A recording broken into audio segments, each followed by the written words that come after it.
ಹಾಕಿದ ಎಲೆಕ್ಷನ್ ಮುಂಚೆ ಮಹಿಳೆಯರ ವೋಟಿಂಗ್ ಪರ್ಸೆಂಟೇಜ್ ಕೂಡ ಜಾಸ್ತಿ ಆಗಿದೆ. ಡೆಫಿನೆಟ್ಲಿ ಮಹಿಳೆಯರಿಗೆ ಚುನಾವಣೆ ಸಂದರ್ಭದಲ್ಲಿ ಚುನಾವಣೆ ನಡೆಯುವಾಗ ಮಾಡಿ ಚುನಾವಣೆ ಹಿಂದಿನ ದಿವಸ ಪತ್ರಿಕೆಗಳಲ್ಲೆಲ್ಲವೂ ಸಹ 10,000 ಯಾರು ವಾಪಸ್ ಕೊಡೋಂಗಿಲ್ಲ ಅಂತೇಳಿ ಕೂಡ ಚುನಾವಣೆಯ ಕೆಲಸವನ್ನು ಮಾಡಿದ್ದಾರೆ.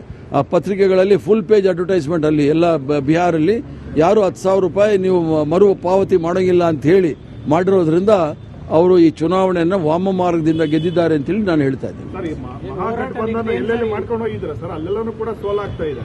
ಹಾಗಾಗಿ ಕಾಂಗ್ರೆಸ್ ಏಕಾಂಗಿಯಾಗಿ ಸ್ಪರ್ಧೆ ಮಾಡೋದೇ ಎಷ್ಟೋ ಉಳಿತಾಗಿ. ಮಹಾಗಠಬಂಧನ್ ನಾವು ಎಲ್ಲೆಲ್ಲೂ ಹೋಗಿದೀವಿ ಅಂತಲ್ಲ, ಮಹಾಗಠಬಂಧನ್ ನಾವು ಬಿಹಾರಲ್ಲಿ ಮಾತ್ರ ಮಾಡಿರ್ತಕ್ಕಂಥದ್ದು. ಬೇರೆ ಪ್ರದೇಶದಲ್ಲಿ ಬೇರೆ ರೀತಿಯ ಸಮೀಕರಣಗಳಿರುತ್ತೆ.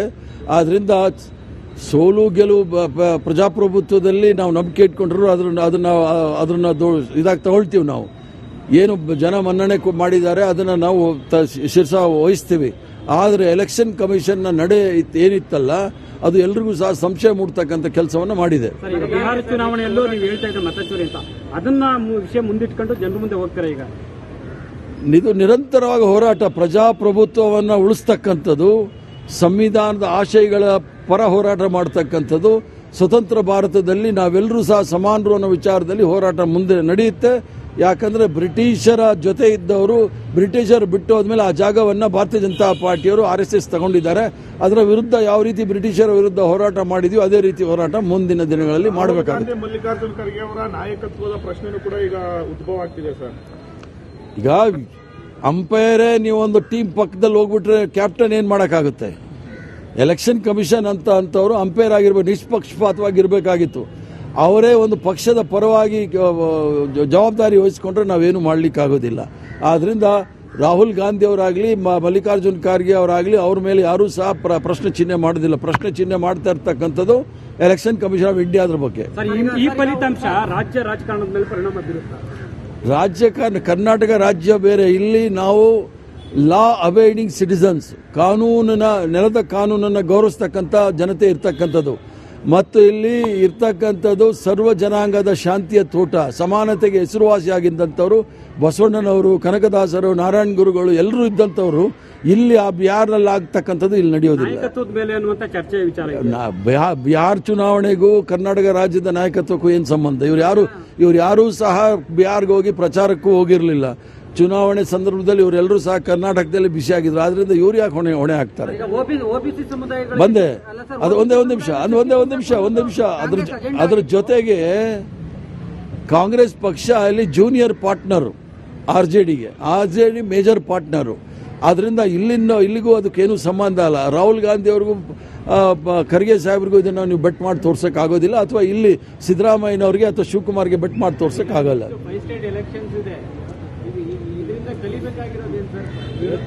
ಇಲ್ಲಿಂದ ಕಲಿಬೇಕೇನಾಗಿದೆ ಅಂದ್ರೆ ಇಂಡಿಯಾ ಅಲಯನ್ಸ್ ಏನಿದೆ ನೋಡಿ, ಬಹಳಷ್ಟು ಆಳವಾಗಿ ಚಿಂತನೆ ಮಾಡಿ ಎಲ್ಲರೂ ಸಹ ಒಟ್ಟಿಗೆ ಹೋರಾಟ ಮಾಡಬೇಕಂತಕ್ಕಂಥದ್ದು ಬರಬೇಕು.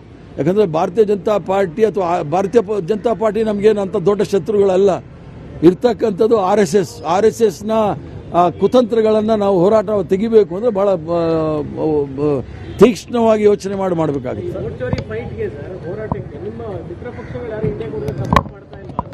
ಅಲ್ಲಲ್ಲ, ಎಲ್ಲರೂ ಸಹ ಅನುಭವಿಸ್ತಾ ಇದ್ದಾರೆ, ಎಲ್ಲರೂ ಸಪೋರ್ಟ್ ಮಾಡ್ತಾ ಇದ್ದಾರೆ. ಆದರೆ ಜನಗಳ ಹೋರಾಟವನ್ನ ನಾವು ರಸ್ತೆಗೆ ಇಳಿದು ಇನ್ನೂ ಜೋರಾಗಿ ಮಾಡಬೇಕಾಗುತ್ತೆ. ಮುಂದಿನ ದಿನಗಳಲ್ಲಿ ಮಾಡ್ತೇವೆ. ಸರ್, ಇನ್ನೊಂದು ಬಿಹಾರ ಚುನಾವಣೆ ನಂತರ ರಾಜ್ಯದ ಕಾಂಗ್ರೆಸ್ ಅಲ್ಲಿ ದೊಡ್ಡ ಮಟ್ಟದಲ್ಲಿ ಬದಲಾವಣೆ ಆಗುತ್ತೆ.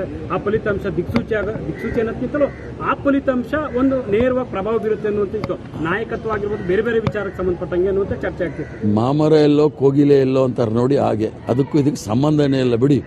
ಅದಕ್ಕೆ ಯಾಕೆ ಯೋಚನೆ ಮಾಡ್ತಾರೆ? Thank you.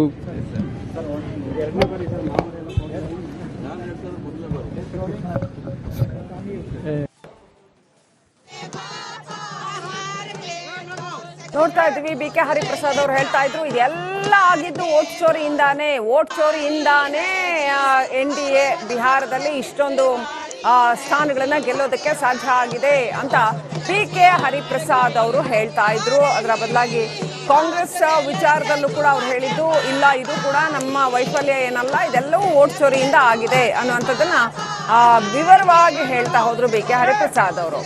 ಸೊ ಇದು ಕಾಂಗ್ರೆಸ್ನ ನಿಲುವು. NDA ಹತ್ರ 200 ಜಯಭೇರಿ ಬಾರಿಸುವಂತಹ ಲಕ್ಷಣಗಳು ಕಾಣ್ತಾ ಇದೆ.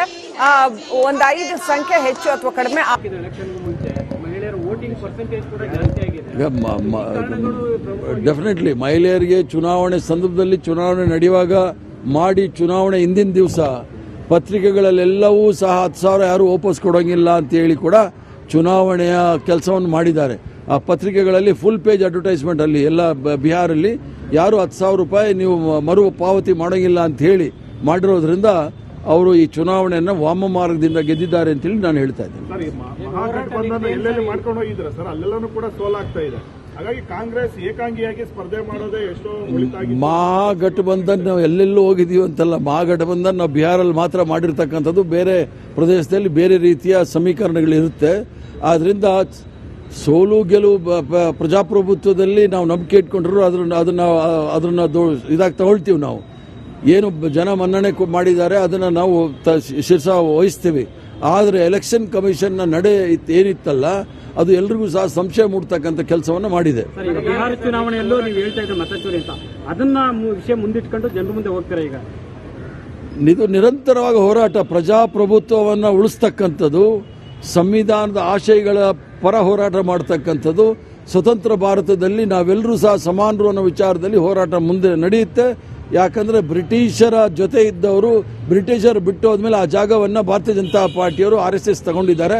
ಅದರ ವಿರುದ್ಧ ಯಾವ ರೀತಿ ಬ್ರಿಟಿಷರ ವಿರುದ್ಧ ಹೋರಾಟ ಮಾಡಿದ್ವಿ ಅದೇ ರೀತಿ ಹೋರಾಟ ಮುಂದಿನ ದಿನಗಳಲ್ಲಿ ಮಾಡಬೇಕಾಗುತ್ತೆ. ಮಲ್ಲಿಕಾರ್ಜುನ್ ಖರ್ಗೆ ಅವರ ನಾಯಕತ್ವದ ಪ್ರಶ್ನೆನೂ ಕೂಡ ಈಗ ಉದ್ಭವ ಆಗ್ತಿದೆ ಸರ್. ಈಗ ಅಂಪೈರೇ ನೀವು ಒಂದು ಟೀಮ್ ಪಕ್ಕದಲ್ಲಿ ಹೋಗ್ಬಿಟ್ರೆ ಕ್ಯಾಪ್ಟನ್ ಏನ್ ಮಾಡೋಕ್ಕಾಗುತ್ತೆ?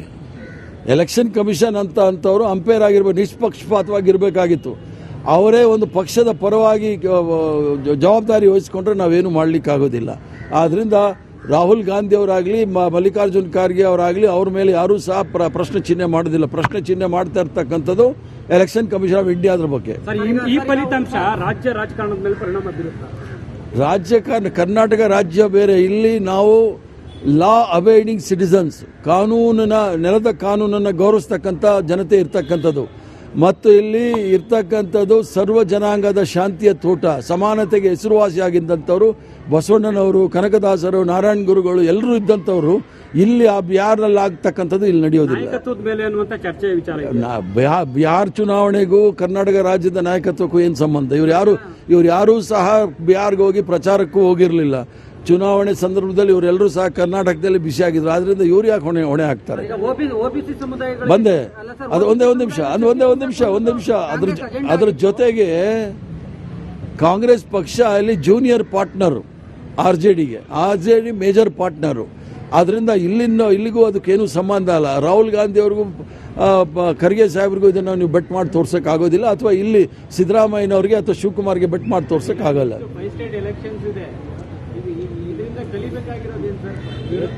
ಇಲ್ಲಿಂದ ಕಲಿಬೇಕೇನಾಗಿದೆ ಅಂದ್ರೆ ಇಂಡಿಯಾ ಅಲಯನ್ಸ್ ಏನಿದೆ ನೋಡಿ, ಬಹಳಷ್ಟು ಆಳವಾಗಿ ಚಿಂತನೆ ಮಾಡಿ ಎಲ್ಲರೂ ಸಹ ಒಟ್ಟಿಗೆ ಹೋರಾಟ ಮಾಡಬೇಕಂತಕ್ಕಂಥದ್ದು ಬರಬೇಕು. ಯಾಕಂದ್ರೆ ಭಾರತೀಯ ಜನತಾ ಪಾರ್ಟಿ ಅಥವಾ ಭಾರತೀಯ ಜನತಾ ಪಾರ್ಟಿ ನಮಗೇನಂತ ದೊಡ್ಡ ಶತ್ರುಗಳಲ್ಲ. ಇರ್ತಕ್ಕಂಥದ್ದು RSSನ ಕುತಂತ್ರಗಳನ್ನು ನಾವು ಹೋರಾಟ ತೆಗಿಬೇಕು ಅಂದ್ರೆ ಬಹಳ ತೀಕ್ಷ್ಣವಾಗಿ ಯೋಚನೆ ಮಾಡಬೇಕಾಗುತ್ತೆ.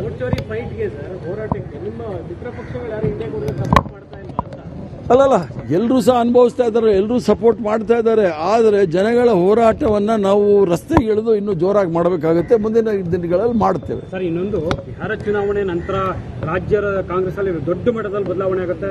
ಆ ಫಲಿತಾಂಶ ದಿಕ್ಸೂಚಿ ಅನ್ನೋದಕ್ಕಿಂತಲೂ ಆ ಫಲಿತಾಂಶ ಒಂದು ನೇರವಾಗಿ ಪ್ರಭಾವ ಬೀರುತ್ತೆ ಅನ್ನುವಂಥ ನಾಯಕತ್ವ ಆಗಿರ್ಬೋದು, ಬೇರೆ ಬೇರೆ ವಿಚಾರಕ್ಕೆ ಸಂಬಂಧಪಟ್ಟಂಗೆ ಅನ್ನುವಂಥ ಚರ್ಚೆ ಆಗ್ತಿತ್ತು. ಮಾಮರ ಎಲ್ಲೋ ಕೋಗಿಲೆ ಎಲ್ಲೋ ಅಂತಾರೆ ನೋಡಿ, ಹಾಗೆ. ಅದಕ್ಕೂ ಇದಕ್ಕೆ ಸಂಬಂಧನೇ ಇಲ್ಲ ಬಿಡಿ, ಅದಕ್ಕೆ ಯಾಕೆ ಯೋಚನೆ ಮಾಡ್ತೀರಾ? Thank you.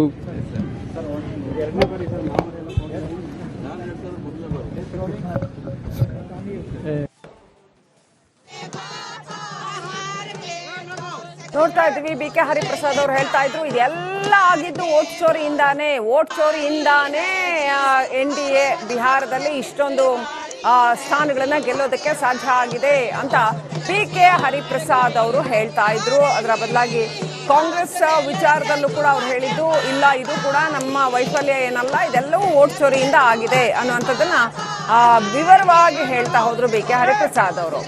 ಸೊ ಇದು